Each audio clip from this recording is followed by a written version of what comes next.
Students, welcome back to my channel. আমি দেবাঞ্জনা ঘোষাল। তোমরা দেখছো আমার সাথে তোমাদের নিজেদের channel Shikshamarg education and computer centre.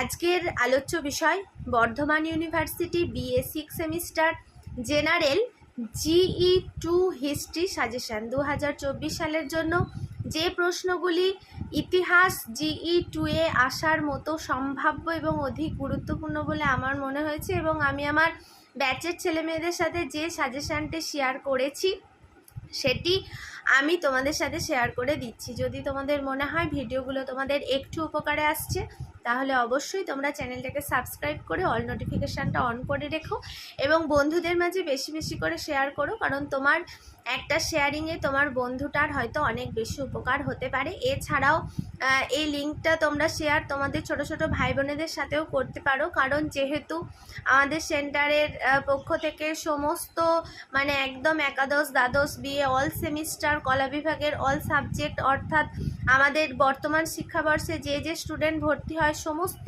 Suggestion চ্যানেলে পোস্ট করা হয়। সেই হিসাবে তোমার ভাই বোনেদের সাথে তোমরা যদি শেয়ার করো তাহলে অবশ্যই তাদেরও একটু সুবিধা হবে বলে আমার মনে হয়, কারণ প্রত্যেক আগের বছরের সেমিস্টারগুলোতে তোমরা যেভাবে বলেছো, তোমরা নিজেরাই বলেছো যে আমরা উপকার পেয়েছি, তো সেই হিসাবেই তোমাদের বলা। তো ছোট ছোট ভাই বোনেদের সাথেও তোমরা লিঙ্কগুলো শেয়ার করো।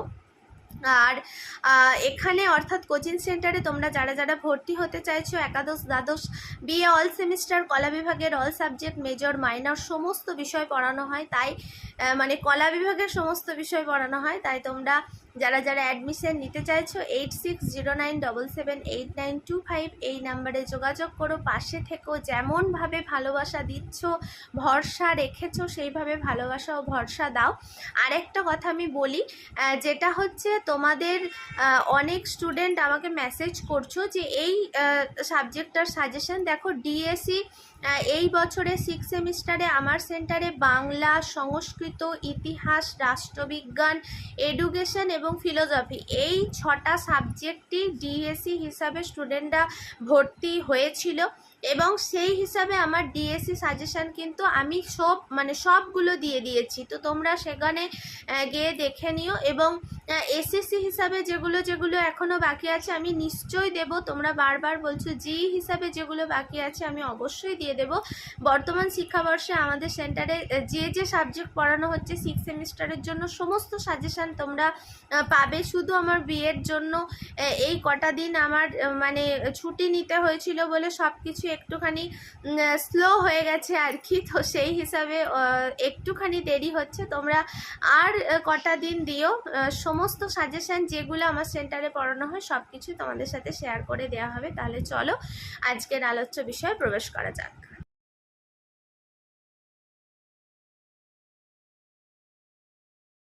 আচ্ছা দেখো, তো বিএ 6 সেমিস্টার ইতিহাস বা history GE2 suggestion 2024 Bardhaman university. আমার প্রত্যেকটি স্নেহের ছাত্রছাত্রী, আমার পুরনো ছাত্রছাত্রী এবং নতুন যে সমস্ত ছাত্রছাত্রী চ্যানেলে আসছো তাদের প্রত্যেককে বলছি তোমরা এই সাজেশনটা ভালো করে পড়ে যাও। তোমরা যারা যারা ইতিহাসকে GE2 হিসাবে রেখেছো, তো সেই হিসাবে এই সাজেশান প্রস্তুত করা আমি আমার অফলাইন আর অনলাইন ব্যাচের ছেলে মেয়েদের সাথেও শেয়ার করেছি, তাই তোমাদের সাথেও শেয়ার করে দিচ্ছি প্রত্যেক সেমিস্টারের মতোই। তো প্রথম প্রশ্ন যেটা, ভারতবর্ষের নারী শিক্ষার বর্তমান অবস্থা সম্পর্কে লেখো। 2 নম্বরের প্রশ্ন, বৈদিক যুগের নারী শিক্ষার যে প্রসার ছিল সেই সম্বন্ধে লেখো। আচ্ছা, 3 নম্বরের প্রশ্ন, মধ্যযুগের নারী শিক্ষার অবস্থা সম্পর্কে আলোচনা করো। 4 নম্বরের প্রশ্ন, সমাজ সংস্কারে রাজা রামমোহন রায়ের ভূমিকা। এই যে সমাজ সংস্কার কিন্তু নারী শিক্ষা এবং সমাজ দুটোই আসতে পারে, খুব গুরুত্বপূর্ণ প্রশ্ন, কারণ রাজা রামমোহন রায় এবং ঈশ্বরচন্দ্র বিদ্যাসাগর এই দুজন মহান ব্যক্তি, ওনারা যে সমাজ সংস্কারের সঙ্গে সঙ্গে নারী স্বাধীনতা, নারী শিক্ষার জন্য আমাদের মানে কত কী যে করেছেন সেটা প্রকাশ করা সম্ভব নয় হয়তো একটা নোটের মাধ্যমে। তো সেই হিসাবে তোমরা খুব ভালো করে এই জিনিসগুলো, এই যে প্রশ্নগুলো আমি দিচ্ছি প্রত্যেকটা প্রশ্ন খুব ভালো করে করে যেও। 5 নম্বরের প্রশ্ন, বৃত্তিমূলক শিক্ষার উপযোগিতা লেখো। 6 নম্বরের প্রশ্ন, বৌদ্ধ যুগের নারী শিক্ষা কেমন ছিল সেটি আলোচনা করো। আচ্ছা, 7 নম্বরের প্রশ্ন, রাধাকৃষ্ণন কমিশন, মোদালিওর কমিশন এবং তার সঙ্গে সঙ্গে কোঠারি কমিশন, এই 3টে কমিশন তোমরা কিন্তু এবারের 24 সালের জন্য দেখে যেও যে নারী শিক্ষা প্রসার, বিস্তার, সুযোগ এই সমস্ত কিছুতে তারা কি কি বলেছেন বা কি কি সুপারিশ করেছেন। আচ্ছা, 9 নম্বরের প্রশ্ন, ঈশ্বরচন্দ্র বিদ্যাসাগরের ভূমিকা লেখো নারী শিক্ষার প্রসারে। 10 নম্বরের প্রশ্ন, ভারতের সংবিধানে নারী শিক্ষার প্রসার সম্বন্ধে কি বলা হয়েছে। আমাদের যে ভারতবর্ষের সংবিধান সেখানে নারীদের শিক্ষা মানে প্রচারে কি বলা হয়েছে এবং নারী ক্ষমতায়নের যে লক্ষ্য উদ্দেশ্য সেই সম্বন্ধে কি বলা হয়েছে সেটি লেখো। 11 নম্বরের প্রশ্ন, সমাজ সংস্কার ও নারী শিক্ষার প্রসারে সাবিত্রীবাই ফুলের অবদান আলোচনা করো, বা দিতে পারে সাবিত্রীবাই জ্যোতিরাও ফুলের অবদান আলোচনা করো। জ্যোতিরাও ফুলে হচ্ছে সাবিত্রীবাই ফুলের স্বামী, তো ওনার সঙ্গে ওনার স্বামীর নাম যোগ করেও অনেক সময় দেয়া হয়।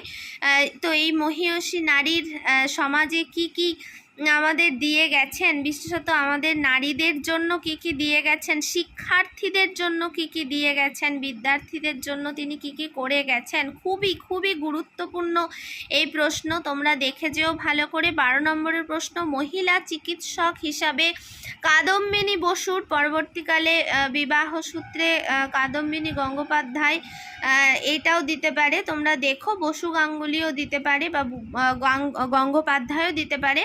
অবদান সম্বন্ধে আলোচনা করো। 13 নম্বরের প্রশ্ন, মিশনারি প্রচেষ্টায় নারী শিক্ষার বিষয়ে আলোচনা করো। মিশনারিরা কিভাবে ভারতবর্ষের নারী শিক্ষার উন্নয়নের জন্য কাজ করেছিলেন। এবং 14 নম্বরের লাস্ট এবং ফাইনাল প্রশ্ন, যেটা নারী শিক্ষার ক্ষেত্রে প্রতিকূল শক্তিসমূহ লেখো এবং নারী শিক্ষার লাভে মানে নারী শিক্ষিত হলে নারী শিক্ষা লাভের যে মানে নারী শিক্ষাকে না করতে দেওয়া, নারীকে শিক্ষিত হতে না দেওয়ার যে কারণ সেটাও কিন্তু এখানে দিতে পারে, অথবা দিতে পারে নারী শিক্ষার লাভের সমস্যাগুলি আলোচনা করো। আচ্ছা, তো এই 14টা প্রশ্ন তোমরা খুব ভালো করে করে যাবে এবং তোমাদের পরীক্ষা যেহেতু খুব বেশি দেরি নেই, একটা নোটিশ অলরেডি দিয়ে দিয়েছে, তো সেই হিসাবে যদি পরীক্ষা হয় খুবই কম দিন আছে, তোমরা ভালো করে এই 14টা প্রশ্ন তোমরা খুব ভালো করে করে যাও। আর এই সমস্ত নোটস তোমরা যদি পারচেস করতে চাও 8609778925 এই হোয়াটসঅ্যাপ নাম্বারে যোগাযোগ করো। তোমরা যারা যারা নোটস কিনতে চাইছো, পারচেস করতে চাইছো, এই নাম্বারে যোগাযোগ করো। সেন্টারের নাম্বার, তোমরা হোয়াটসঅ্যাপে মেসেজ করবে। অনেকে আমাকে বলছে ফোন করছি ম্যাম, দিদি ফোন করছি, দেখো ফোন করো না, তোমরা হোয়াটসঅ্যাপে মেসেজ করো, তোমাদের সমস্ত উত্তর দিয়ে দেওয়া হবে। প্রত্যেকে ভালো থেকো, সুস্থ থেকো এবং এখন থেকে পরীক্ষার জন্য প্রস্তুতি নাও। অবশ্যই পরীক্ষার হলে একটা হাসি মুখ তোমরা নিজেরাই নিজেদেরকে সারপ্রাইজ গিফট হিসাবে দিতে পারবে। প্রত্যেকে ভালো থেকো এবং সুস্থ থেকো।